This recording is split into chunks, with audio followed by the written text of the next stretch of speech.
আজকে ছিল শ্রাবণ মাসের তৃতীয় সোমবার। তো আমি আর আমার বোনগুলো সবাই মিলে 4 জন মিলে চলে গেছিলাম বাবার মাথায় জল ঢালতে।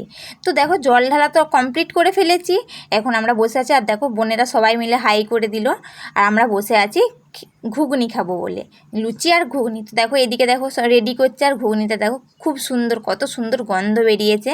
তো যাই হোক, সকাল থেকেই তো কিছু খাইনি, আর এইদিকেও দেখো 12টা একটা বেজে গেছে। এই জন্য ভাবলাম কিছু তো খেতে হবে, কিছু তো পেটে ফেলতে হবে না, এই জন্যই চলে গেছিলাম দোকানের দিকে। আর দোকানে দেখো এখানে ঘুগনি নিয়ে নিচ্ছি, আর ঘুগনি আর পাউরুটি দিয়ে ভালো করে খাওয়া দাওয়া করে নিলাম।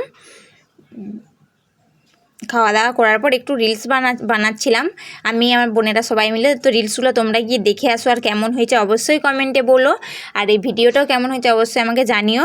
তো দেখো এদিকে এখনও রেডি করছে, কারণ আমরা 4 জন ছিলাম, তো রেডি করতে একটু দেরি হচ্ছিল। তো রেডি কমপ্লিট হয়েই গেছে প্রায়। তো এই ছিল, এটার দাম ছিল মাত্র 5 টাকা। তো তোমরা কমেন্টে বলো 5 টাকায় কতটা দিয়েছে, এটাও তোমরা জানিও। তো চলো আজকের মতো এতটাই। তো ভিডিওটি ভালো থাকলে অবশ্যই লাইক কমেন্ট শেয়ার করে দিও। আর চলো টাটা, বাই বাই।